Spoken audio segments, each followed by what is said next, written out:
From this small Aberdeenshire cottage, where a tailor raised his family of 10 children, came a man who was to realise the American dream. Bertie Forbes left school at 13, crossed the Atlantic penniless and became a multi-millionaire, but in the journey never forgot his roots. Every year he returned to host a picnic for all the children of New Deer in the field beside his former school. He was held in awe by the locals, a beneficent transatlantic visitor, especially to the parish church. Church in New Deer, St. Cain's Church, yes. He left money there for Sunday school prizes, and, well, he donated to baptismal fund in his 70th birthday.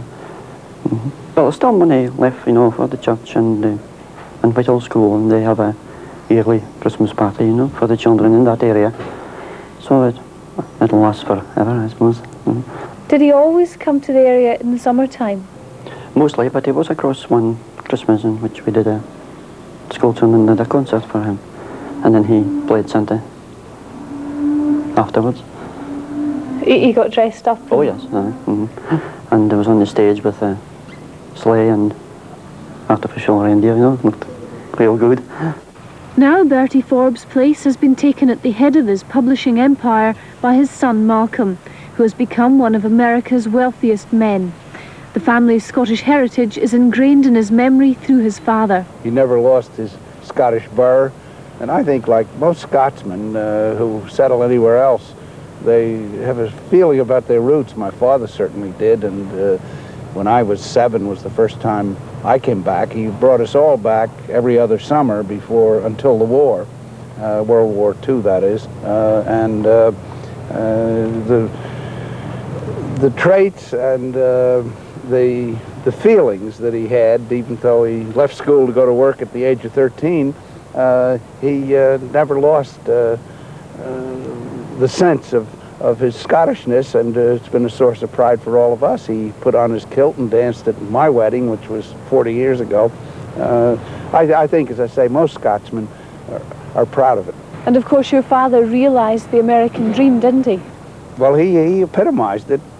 You know, we just had all our celebrations about the Statue of Liberty and the 100th and so forth anniversary of that, but my father came to America when he was 24. It was 1904, and went through Ellis Island, and to get his first job in newspaper work, which is what he'd been doing, why he offered to go to work for nothing and used all his savings. He was writing about business and wanted to, and they ended up paying him after a couple of weeks because they decided he worked hard enough to merit some pay. I think his first paycheck was $10 a week, and but he was spending about 4 times that to live at the Waldorf Astoria so he could rub shoulders with the people about whom he'd be writing. So what's your role in the business now?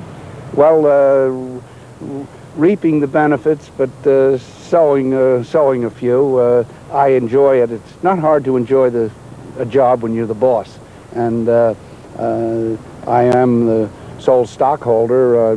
Bought out my brothers that had an equity, and so I've been running it for the past, I guess, 3-4 decades, and my children now, 4 of my 4 sons are all in the business. We've just acquired another magazine called American Heritage.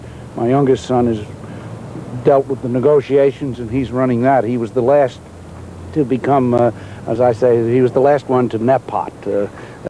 We see nothing wrong with nepotism as long as you keep it in the family. This afternoon, Aberdeen University recognised the contribution the Forbes have made to New York and New Deer by awarding an honorary degree to Malcolm. I know that my father is nudging everybody on the cloud with him and saying, you know, that's my son, because he had a great reverence for higher education. It's like a lot of people that didn't get to go to college. They set a greater store by it than a lot of people who do go. I think one of the thrills of it is the fact that I know what it would mean to him. He would, to say, he'd be on cloud 9 if he isn't.